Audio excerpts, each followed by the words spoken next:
Eso supone algo tan trascendental y que sucede en el siglo XIX como que el ser humano pasa a ser de sujeto de conocimiento a objeto de conocimiento. Los seres humanos somos un objeto cognoscible, estable, que se puede analizar mediante pautas de racionalidad, porque somos racionales, y por lo tanto a partir de ahí aparecen las ciencias sociales. La ciencia histórica, y se puede predecir el futuro, la ciencia política, la sociología, se puede predecir y estructurar los comportamientos sociales.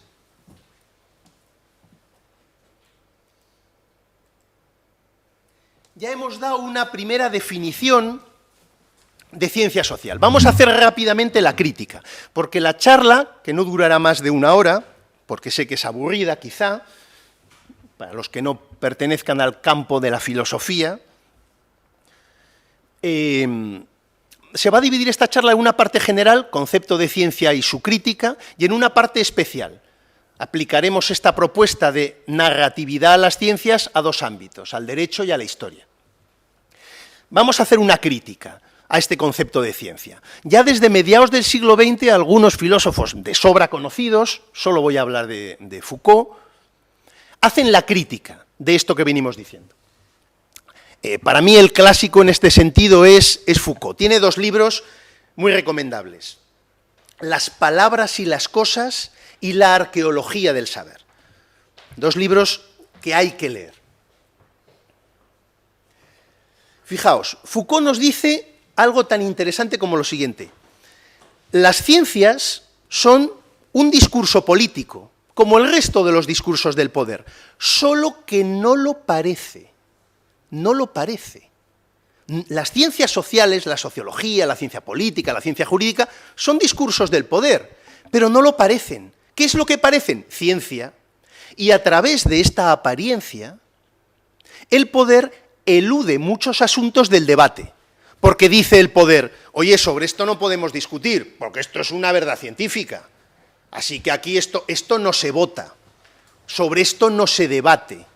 Y mediante este argumento, al socaire de esta pretensión científica, esto que digo es ciencia, el poder se consolida y elude los debates. A partir de ahí, en nuestra opinión, no se explica la tragedia del siglo XX, no se puede explicar la tragedia del siglo XX si no es acudiendo al concepto de ciencia social. El totalitarismo tiene que ver con la concepción del siglo XX en torno a la idea de las ciencias sociales. Os he traído, podía haber traído muchas frases, ejemplos, pero me he quedado con una, sacada del Manual de las Juventudes Hitlerianas. Modelamos la vida de nuestro pueblo y nuestra legislación de acuerdo con los dictados de la genética. Esto es científico, aquí no se puede debatir nada.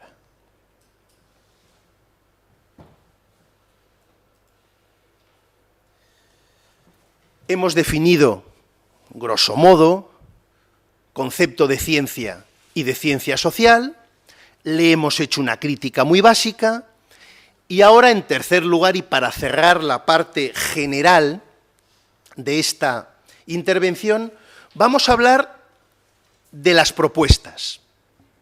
Vamos a hablar de, frente a esto, la propuesta de la posmodernidad.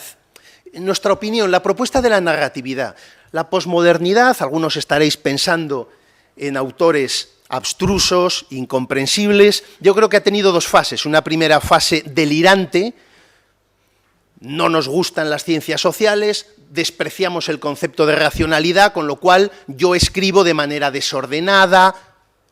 Bueno, esta primera fase incomprensible, entonces uno intenta leer a Pynchon y a la página 80 dice, bueno, yo ya me retiro. Después de esta primera fase, la narratividad ha entrado en otro orden.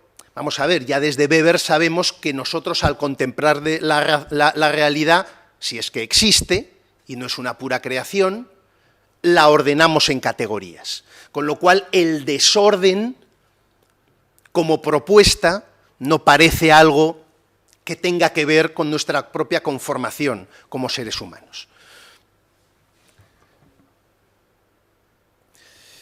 Propuestas básicas de la posmodernidad, o de la segunda posmodernidad, de la nueva narratividad. En primer lugar,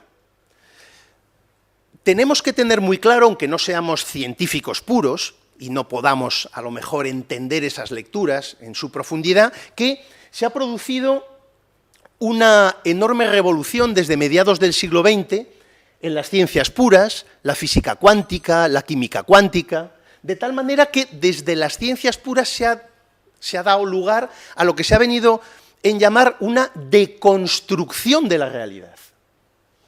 La realidad, si hubiera aquí conferenciantes procedentes de la rama de la física cuántica, es algo que nada tiene que ver con lo que se pensaba hace 80, 70 años. La realidad ya no tiene un peso imponente de racionalidad sobre lo que nosotros debemos creer. Es más, la realidad lo que aparece es como algo mágico, irracional, se nos escapa. Se hablan de realidades paralelas, de ese dado que se echa. ¿Y qué número sale? Salen todos. El dado, cuando tú descubres el vaso, ves un 4, pero ves un 4 porque has descubierto el vaso. Porque hasta que no lo hayas descubierto, el dado ha salido de las 6 caras. La magia que ahora nos transmiten los científicos nos pone en relación con una realidad deconstruida, a veces hasta hilarante, incomprensible, mágica. Si se deconstruye la realidad, ¿qué queda de esa ciencia que plantea que el sujeto lo único que tiene que hacer es describir? Parece que si la realidad pesa menos, el sujeto deberá suplir las carencias de ese referente. Siempre se pone como ejemplo, quizá el nacimiento de la reflexión en estas cuestiones, que es el principio de indefinición de Heisenberg. Al contemplar la realidad, necesariamente esa realidad queda alterada. Con lo cual, cualquier descripción de la realidad habla más del sujeto que del objeto.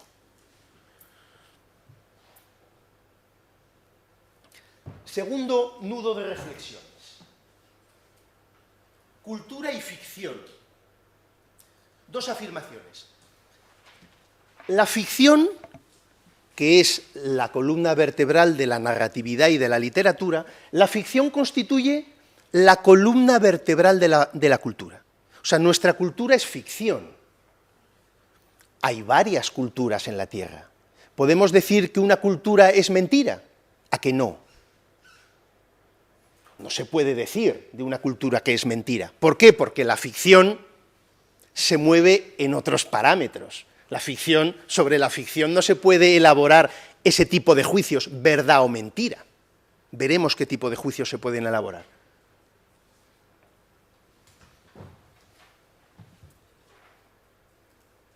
En relación con la cultura y la ficción, muy básicamente estas reflexiones. Fijaos, aquí todos somos hombres, ¿no? Y mujeres, seres humanos. En tanto en cuanto naturaleza, todos somos iguales. Quiero decir que tenemos unos impulsos espontáneos exactamente iguales, todos. Y en ese sentido somos universales. Un ser humano de la Patagonia tiene los mismos impulsos naturales que cualquiera de nosotros. Pero cuidado, en el ámbito de la cultura, ya no podemos hablar de espontaneidad, sino de elaboración. Vamos a ver, yo tengo impulsos sexuales, pero claro, en lugar de manera natural saltar sobre la alumna en cuestión, yo elaboro mi táctica. ¿Cómo? En el marco de mi cultura. La miro, cómo está en la cafetería. Hola, ¿qué tal? ¿Te ha interesado el curso? ¿Quieres un café? ¿Eres de aquí? Bueno, digamos que, elaboraría en el ámbito de nuestra cultura, la estrategia. Y en ese sentido, la cultura no solo implica elaboración frente a la espontaneidad, sino también particularismo. Quiero decir que lo que yo hago aquí, a esos efectos, es distinto a lo que hacen en la Patagonia, o en Australia, o en la Amazonía. O sea, la cultura es elaboración y particularidad, por eso hay muchas culturas. ¿Y esto qué supone? Ficción. Lo que no es ficción es la naturaleza. Lo que sí es ficción es la cultura. Y no podemos decir que una cultura es verdad y otra es mentira. Esto sería absurdo. La cultura se define por sí misma. ¿Por qué? Porque es ficción. Por eso no es susceptible de la evaluación que tradicionalmente hacemos sobre la realidad. Que sobre la realidad sí que decimos, esto es verdad, esto es mentira. Sobre la ficción no.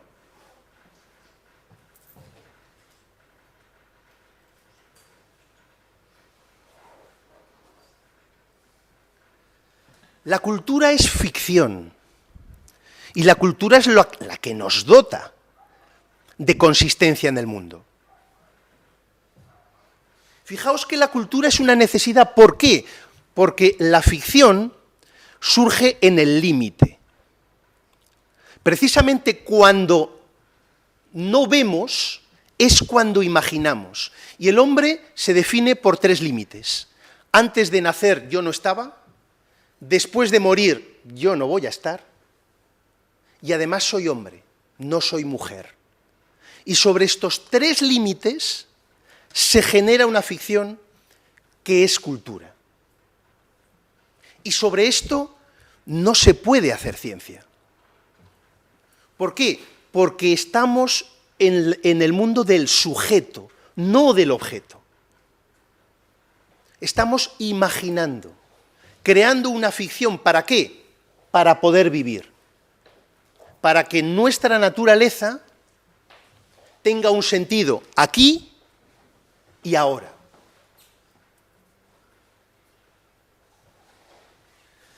Y aquí venimos a un punto trascendental, la diferencia entre realidad y verdad.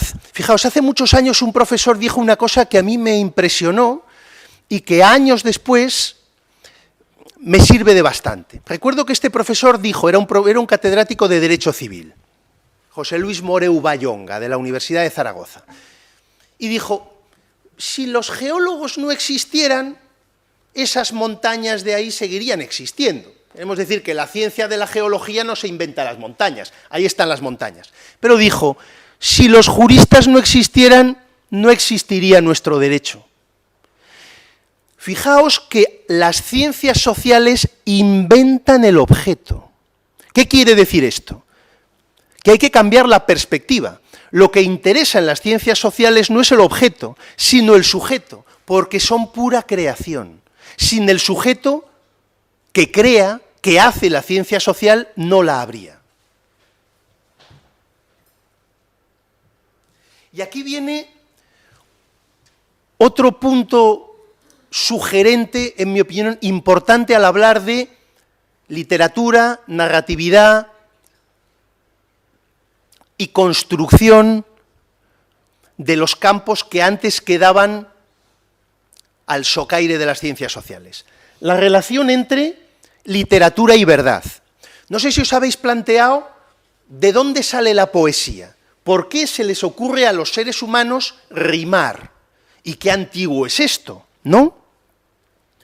Fijaos, en griego, que antes en el desayuno hablábamos un poco, el antónimo de verdad, aletheia, no es mentira, es olvido, lece. Esto es fundamental. Fijaos, las lenguas primarias tienen la virtud de que no hace falta referirte a anteriores lenguajes para encontrar verdades, sino que son, al ser primarias, son muy significativas en sí mismas. Fijaos, el antónimo de verdad es olvido. ¿De dónde viene la poesía? La rima, la métrica, las cadencias garantizan la memorización de ciertas cosas, combaten el olvido. Ese era el sentido de los rapsodas, de sus recitaciones. Combatamos el olvido.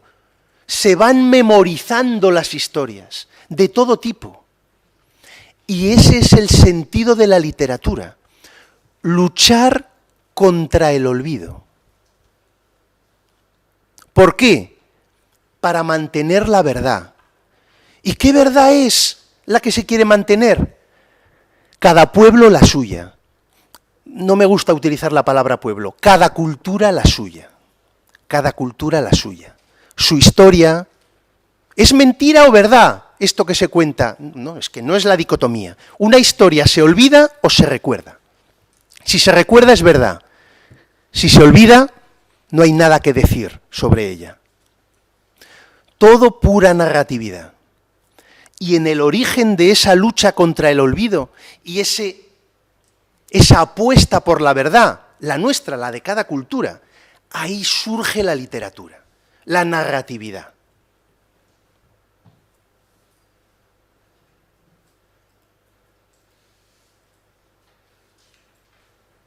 Acabamos ya la parte general en 2 minutos, con esta última pantalla.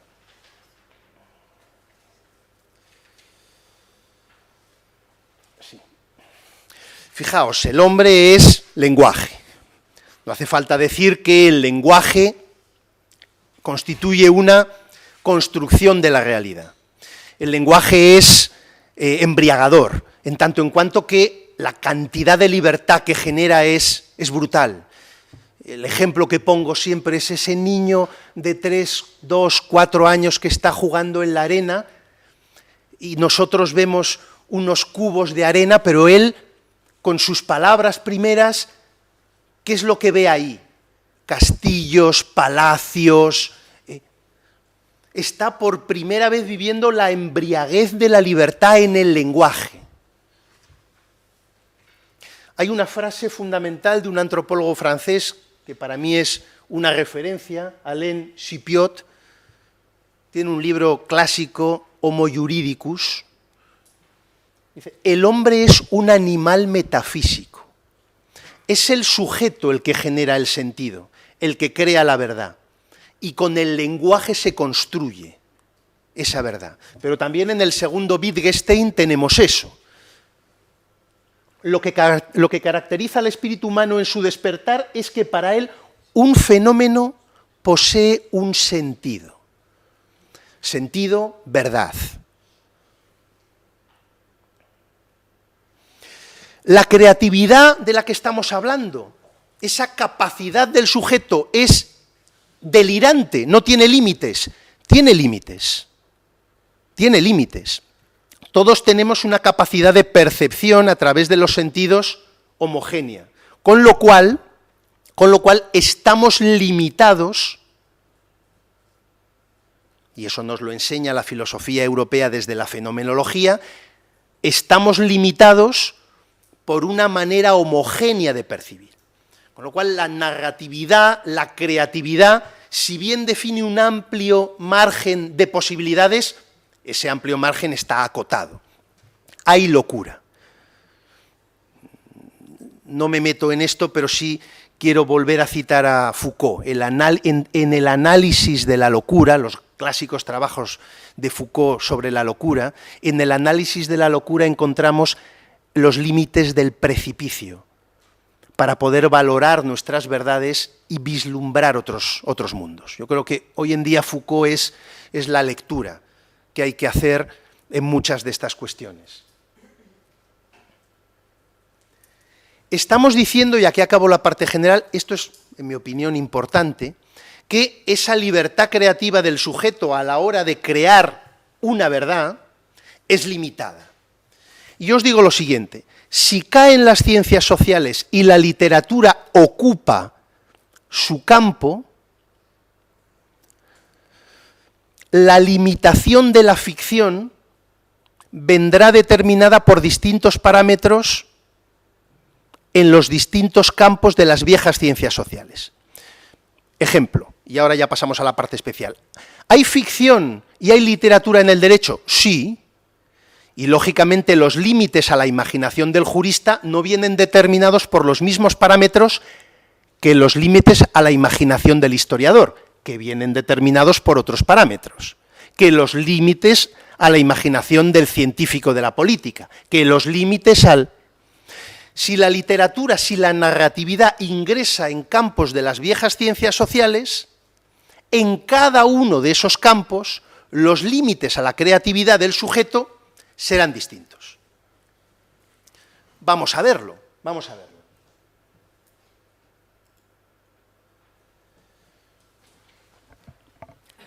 Esta pantalla sería herética para un jurista clásico. Si hay aquí algún estudiante de Derecho, pues se dará cuenta de que esto no es de recibo, lo cual hace pensar que sí lo es, ¿no?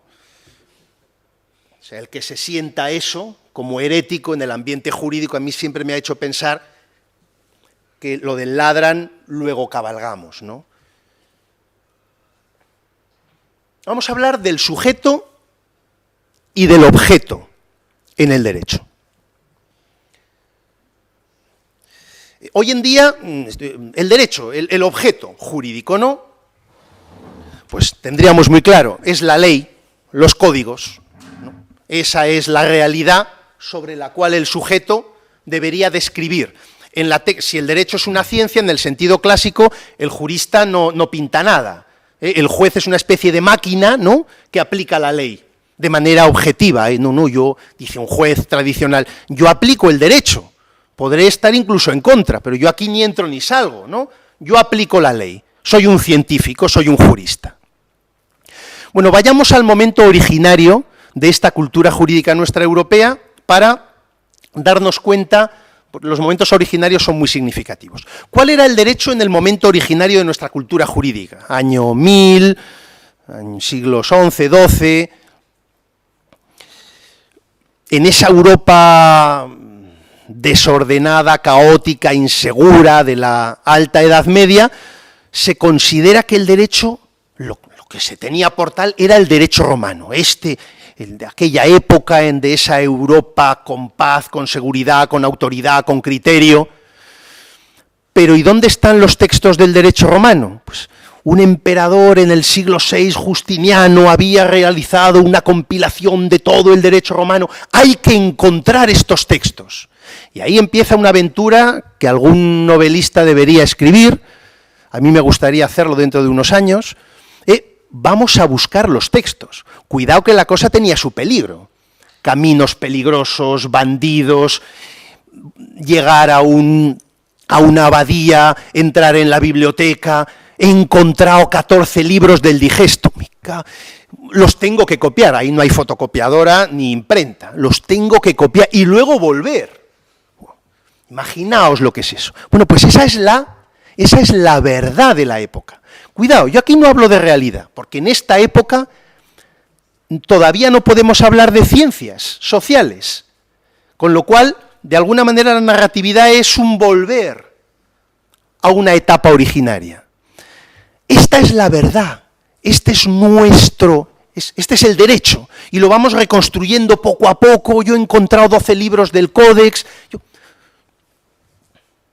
Es curioso, porque un emperador, Federico I Barbarroja, porque admirando la valentía de estos aventureros, ¿no?, publica una constitución en el año 1215, quiero recordar, protegiendo al viajero que va buscando la verdad por los caminos de Europa, mediante la única jurisdicción universal que había en la Europa de aquella época, que era la eclesiástica, para proteger a estos hombres que verdaderamente se jugaban la vida por traer 14 libros de las instituciones de Justiniano en una abadía de sabe Dios dónde, después de un año de camino, cópialo y vuelve. La cosa es extraordinaria, ¿no? Hemos hablado del sujeto, esta era la verdad de estos juristas originarios, del objeto, esta era la verdad de estos juristas originarios. Bueno, ¿y cuál era? ¿Quiénes eran como sujeto? Aquí hay una cosa hay un par de parágrafos de Foucault que a mí es de las caídas de caballo en mi trayectoria en los últimos años. Foucault dice que hay discursos centrales y discursos periféricos, y que los discursos periféricos son los literarios y que luchan por llegar al centro. Esto fue una caída de caballo, tú te caes del caballo por... Pues fijaos,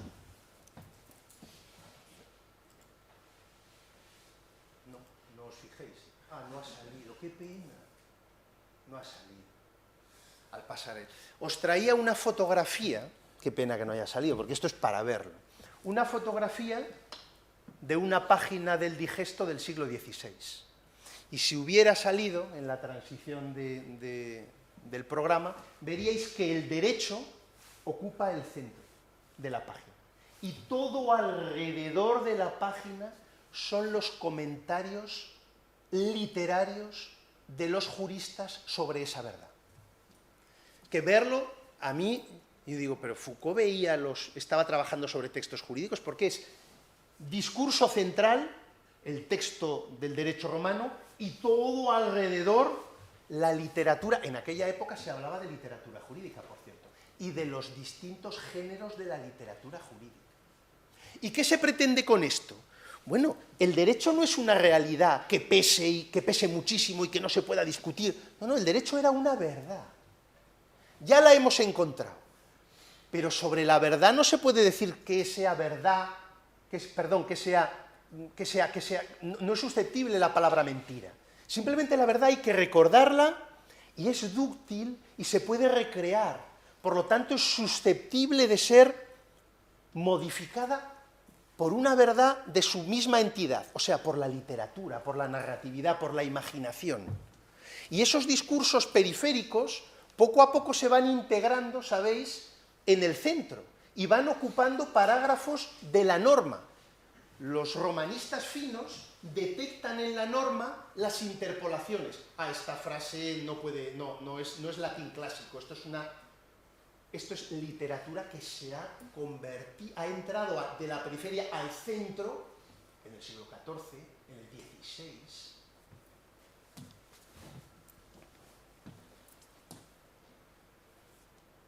Pero esto que estoy diciendo yo, ¿me lo invento? No me lo invento. Cino da Pistoia, un jurista italiano de principios del siglo XIV, define el concepto de fictio iuris, ficción jurídica. O sea, se hablaba de ficción. ¿Y cómo lo define? Se trata de algo que es contrario a la realidad, pero asumido como verdad. Vale, estaréis pensando, me has hecho una traducción un tanto interesada. Sí, porque tampoco estaba Pistoia metido entre las diferencias entre verdad y realidad. Yo creo que quería decir esto que yo digo. Algo, la ficción, y en este caso la jurídica, es, según él, y tengo la glosa, algo contrario a la realidad, pero asumido como verdad. Y por eso puede pasar a formar parte de la verdad, de la parte central del discurso. Dice también Cino da Pistoia, la ficción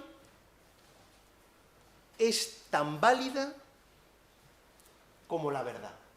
La ficción es lo mismo que la verdad. Recordad que antes os decía que los límites a la creatividad en cada género de la literatura que se adentra en una ciencia social son distintos. Se plantearon los juristas de los siglos XIII, XIV y XV, los que hacían literatura jurídica, cuáles eran los límites que ellos tenían como creadores. Ya lo creo. Esta glosa de Pistoia la recoge Bartolo de Sassoferrato. La ficción tiene como límite o cesa allí donde acaba la justicia, la equidad. Yo soy un creador, yo soy un literato, yo hago literatura jurídica. Pero como límite a mis propuestas está la justicia. Yo no puedo extralimitar, mi imaginación cesa allí. Si no, estaría en el campo de la locura.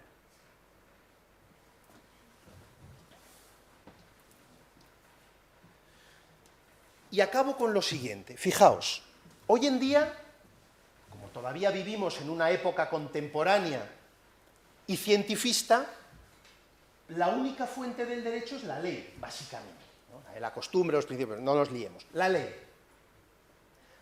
No se nos ocurriría pensar que puede ser fuente del derecho la opinión de un jurista. Por ejemplo, lo que yo digo en un artículo, en una revista jurídica, ¿eso es alegable en un tribunal y el juez está sometido a lo que yo diga? No, hombre, no, esa es tu opinión.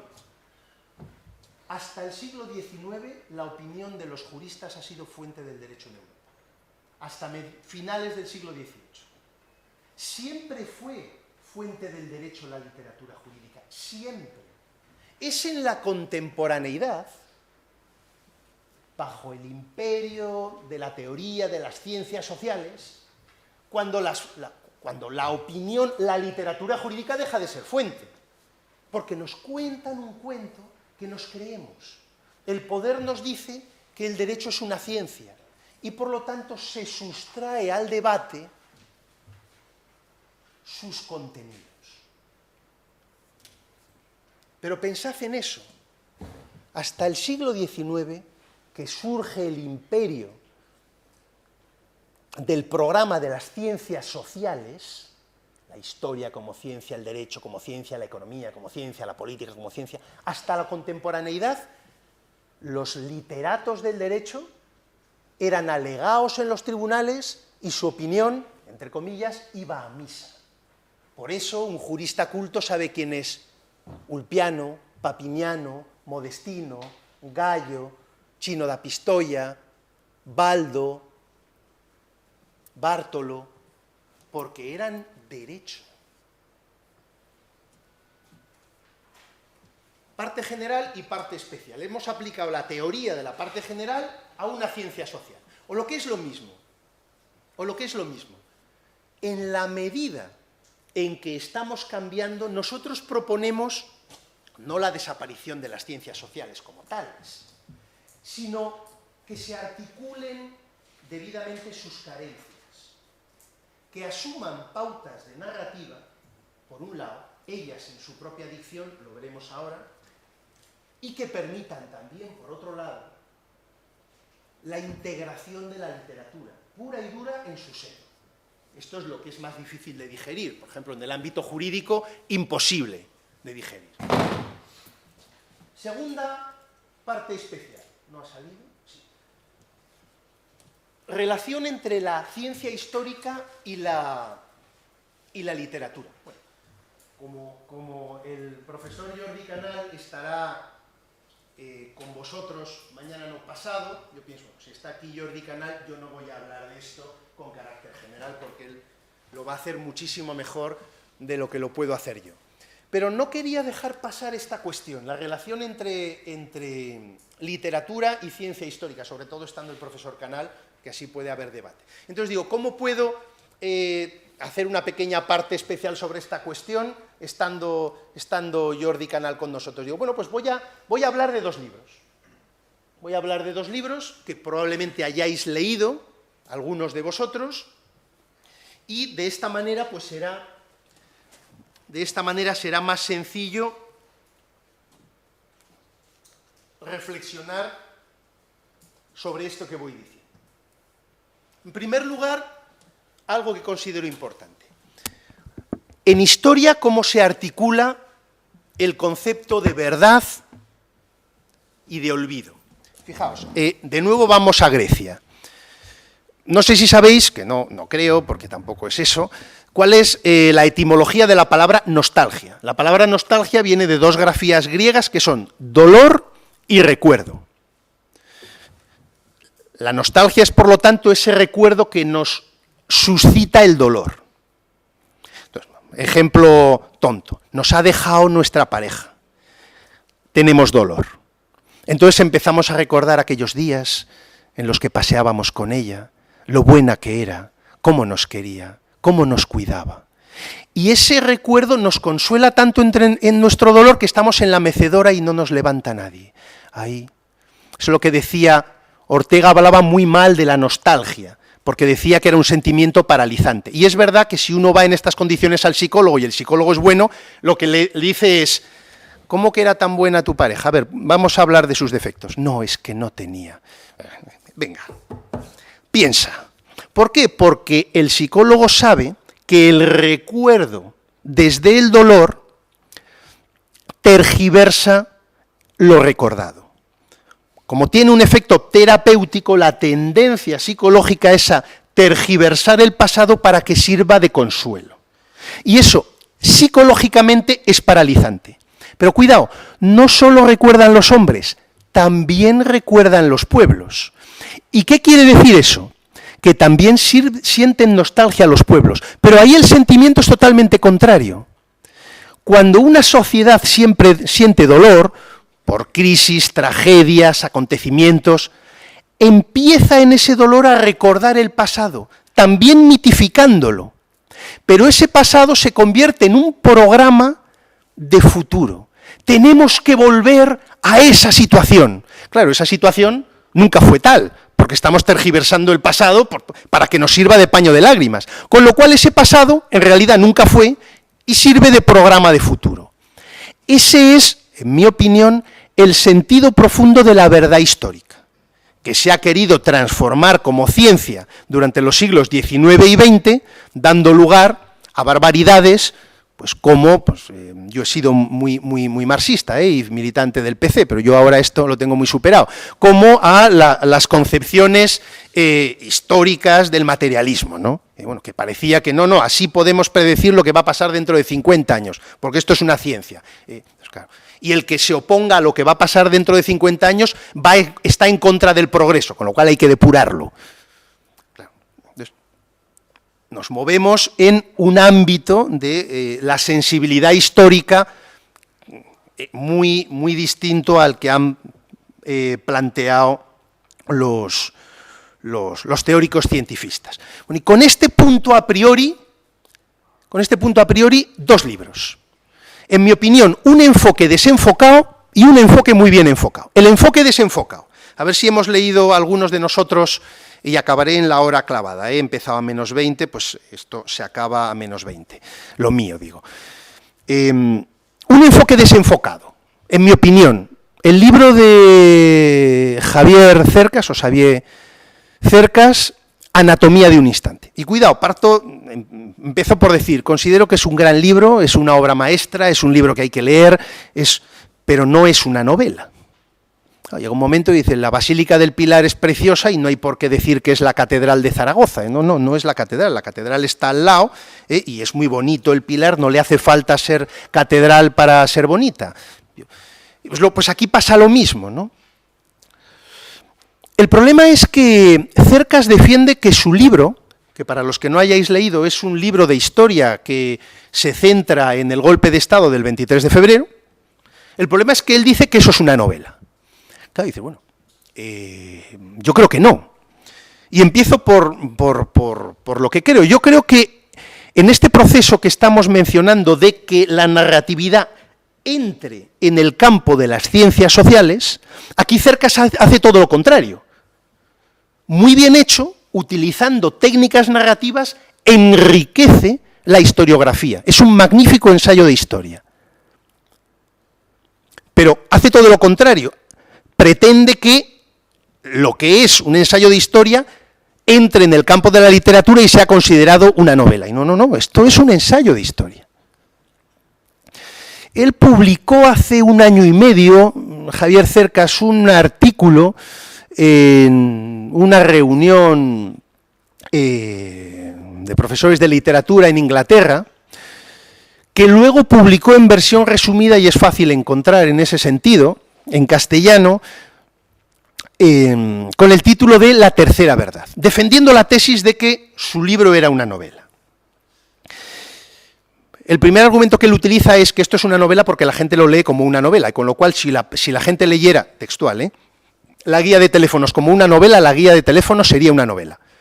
Bueno, yo lo primero que digo es que yo a la mayoría de la gente que le pregunto si te pareció una novela o no, la mayoría de la gente me dice que no, con lo cual, claro, su afirmación de que su libro se lee por la gente como una novela, dame la estadística que has hecho, porque yo...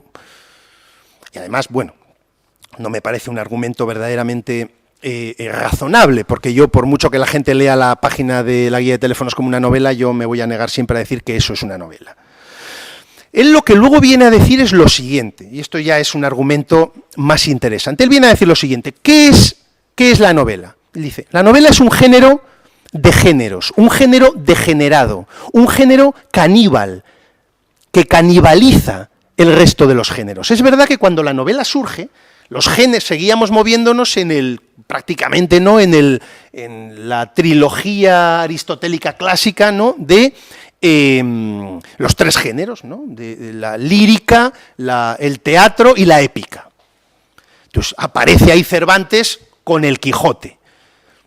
Y el propio Cervantes incluso, ¿qué he hecho yo? Y dice, mi libro es épica en prosa. Dice, claro, él mismo intenta. Lo que ha hecho Cervantes es inventar un género que sea capaz de devorar cualquier otro género, de incorporarlos todos. Y por eso la novela ha seguido creciendo durante el XIX, ¿no? Pues a través de Joyce, Proust, Flaubert, etcétera, etcétera, pues se van incorporando la psicología, la ciencia política, la historia, pensad en el caso de Balzac, ¿no?, a la novela. Lo va devorando todo.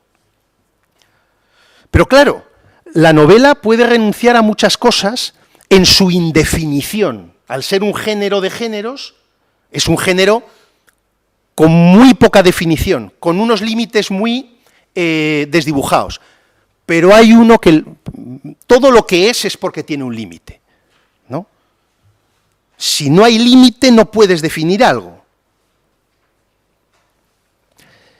El límite para hablar de novela o no es la ficción. Si no hay ficción, no hay novela. Y en el caso de Anatomía de un instante, no hay ficción.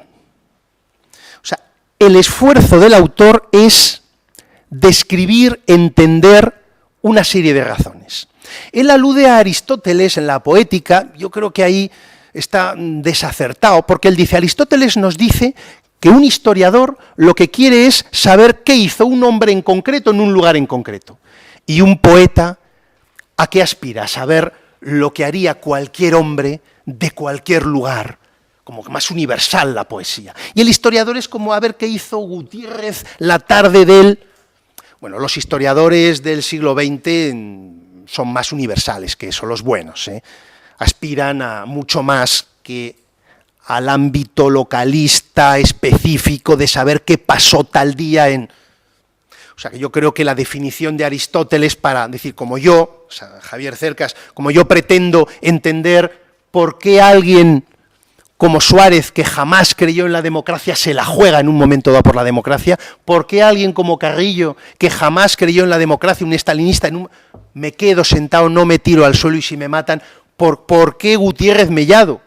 Un militar del franquismo. Claro, son preguntas morales, ¿no? Y dice, esto no es propio de la historia, piensa Cercas, es propio de la literatura. No es cierto. Es propio de los buenos libros de historia, la pregunta moral, la pregunta con entidad, incluso la pregunta literaria. No ya ¿por qué no te tiras al suelo? Esa pregunta literaria, ¿por qué no te tiras al suelo? Que es una cosa casi esa pregunta literaria es propio de la buena historiografía. No es patrimonio solo de la literatura. He dicho que las ciencias sociales yo mantengo que siguen teniendo un sentido. Y siguen teniendo un sentido en la manera en que se sigan enriqueciendo por la narratividad. Y este es un ejemplo. ¿Cómo se puede escribir hoy en día un libro de historia que pueda mantenerse en pie científicamente a principios del siglo XXI, como lo hace Javier Cercas en Anatomía de un instante, incorporando técnicas de la narratividad, haciendo las preguntas que se haría un novelista? Pero cuidado, como tú no has hecho ficción, no has escrito una novela. ¿Qué tendría que haber hecho Cercas para escribir una novela? Lo que por lo visto hizo en el borrador de Anatomía de un instante, que desprecia porque no le gusta y da lugar a Anatomía de un instante. Él había escrito una novela, pero a él no le gusta por una intuición creo que fina. Él lo dice en este artículo que os comento. Él dice, es que yo creo que el 23F es una pura ficción, porque no hay documentos, es un recuerdo social, no hay pozo material científico, en sí mismo es una novela. Claro, yo le diría, claro, es que todo recuerdo es ficción, todo recuerdo es verdad, los recuerdos nunca son reales. Con lo cual, lo que tú sentiste en relación con el 23F al trabajar sobre ello, eso es común a cualquier objeto historiográfico. Pero él, como no es historiador, él es profesor de literatura y novelista, se encuentra con ese hecho y responde de esta manera. ¿Qué es lo que debería haber hecho para hacer una novela? Y menos mal que no lo hizo, porque realmente el libro Anatomía de un instante es un logro. Yo creo es un hito historiográfico. Un hito historiográfico, un ejemplo de lo que deberían hacer los historiadores, ¿no? ¿Cómo podría haber hecho una novela? Yo tenía, pues traigo el ejemplo. No sabía qué novela traer, ¿no? Para el ejemplo de cómo, en el caso de la historia, se puede hacer novela ocupando campos de la historiografía, habida cuenta de lo que mantenemos, la crisis y la falta de sentido de las ciencias sociales. Yo estaba pensando en tres novelas. Iba a hacerlo sobre una novela de Antonio Orejudo, Reconstrucción, pensando que Antonio Orejudo iba a estar hoy aquí, pero viene mañana, entonces iba a hablar de su novela para que luego él me dijera que no estaba de acuerdo y una cosa más interesante, ¿no? Pero como viene mañana, digo, bueno, y no era la novela más idónea para esto, luego pensé en hacerlo, así os digo novelas que podéis leer si no las habéis leído, sobre una fabulosa biografía de Henry James a cargo de David Lodge, el autor, que yo creo que es emocionante cómo se puede hacer una biografía finísima escribiendo una novela. Y al final me he decidido por una que quizás sea ahora mismo la que está y que probablemente hayáis leído varios de vosotros, que es la novela de Logan Binet, HHHH. Que es, él dice que quiere hacer una biografía de Heydrich, este alto mando del nazismo, sobre todo en la época en la que está a cargo del protectorado de Alemania en la República Checa, ¿no? Si leéis esta novela, para mí es un ejemplo de cómo desde la literatura se puede acceder a territorios de la historia sin dejar de hacer novela. En primer lugar, ¿qué es lo que nos encontramos? La aparición del sujeto. O sea, como la historia no es una ciencia, hombre, yo acepto que yo, que estoy escribiendo el libro de historia, yo aquí pinto algo, yo pinto mucho, yo intervengo, yo creo parte de la verdad que aquí aparece. Yo aparezco. Nos dice, por ejemplo, en la página 235, Binet. No en el parágrafo, imagino que será 235.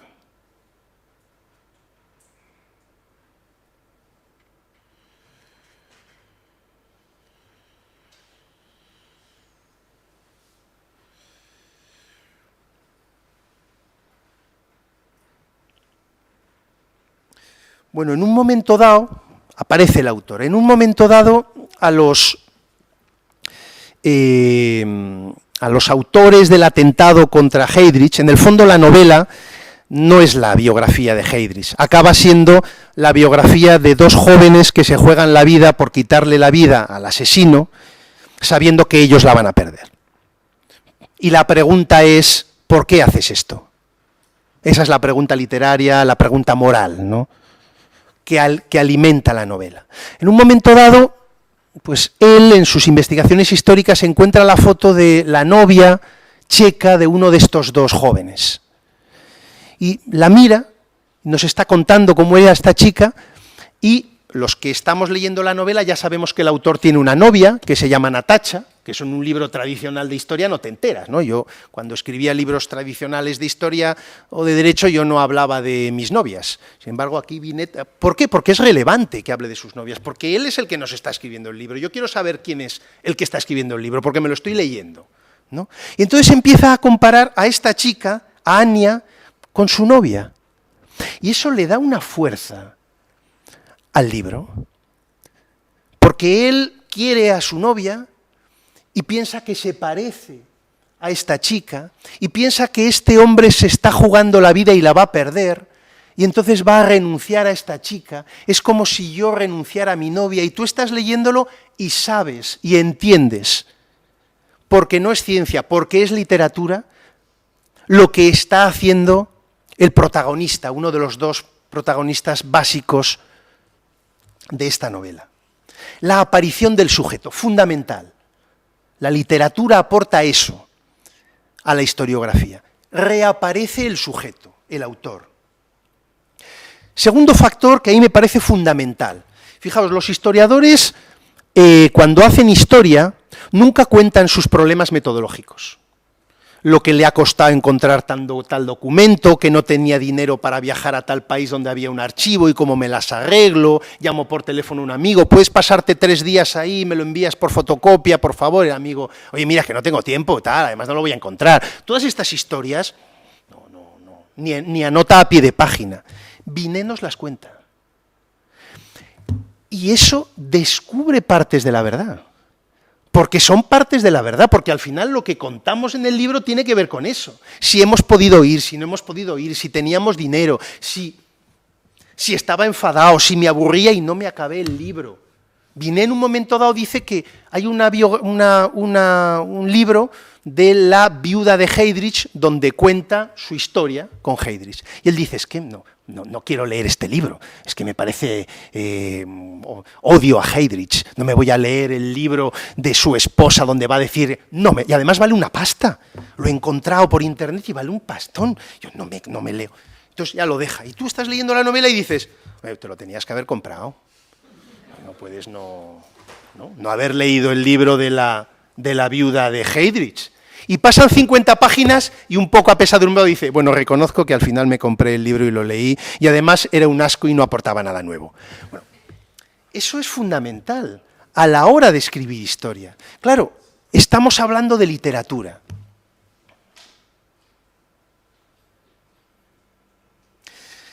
Un tercer factor que aporta la literatura, la novela, a la narración histórica.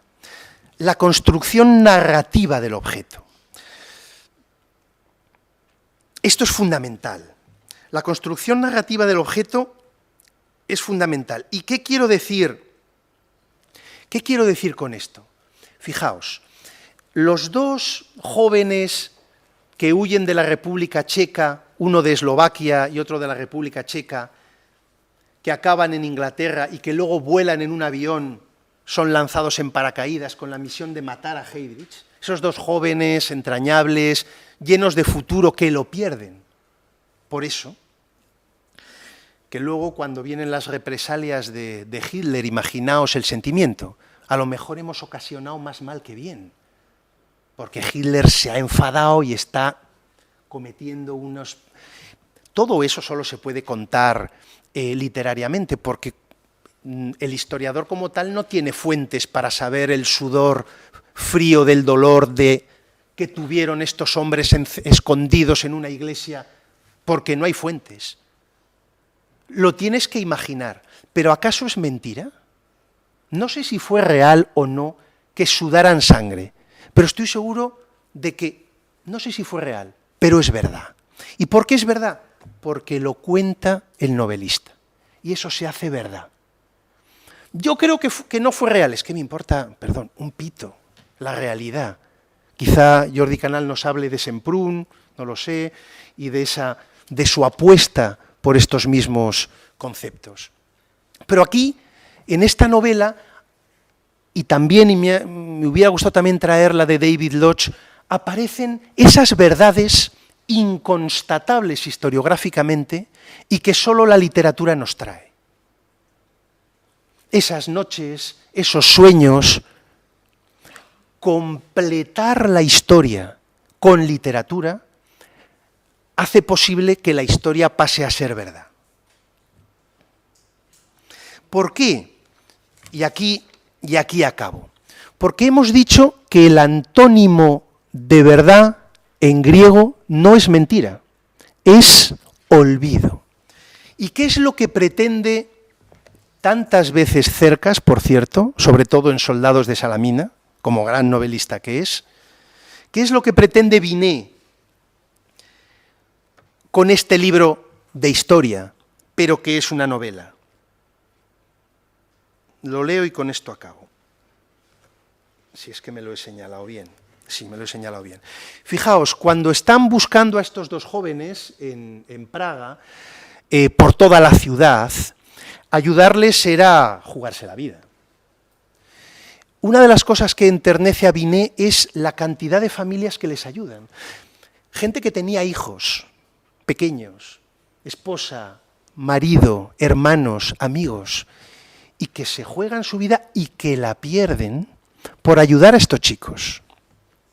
¿Y qué es lo que hace Binet? Dice los nombres. Y dice los nombres y en un momento dado dice, pero si no significan nada, si yo no sé apenas quién soy, si en la novela no voy a hablar de ellos. Ningún lector va a retener esa lista de nombres. ¿Por qué habría de hacerlo? Para que cualquier cosa pueda penetrar en la memoria, es preciso antes transformarla en literatura. No está bien, pero es así. Sé ya que solo los Moravec y quizá también los Fabek encontrarán ubicación en la economía narrativa de mi relato. De estas dos familias él habrá más. Los Svatos, los Novak, los Zelenka, sin contar todos los demás cuyo nombre o cuya existencia ignoro, regresarán a su olvido. Pero después de todo, un nombre es solo un nombre. Pienso en todos ellos, quiero decirlos. Y si nadie me escucha, pues no pasa nada, ni a ellos ni a mí. Puede que tal vez llegue un día en que alguien con necesidad de consuelo escriba la historia de los Novak y los Svatos, de los Zelenka y de los Fafek. Bueno, yo ya he acabado.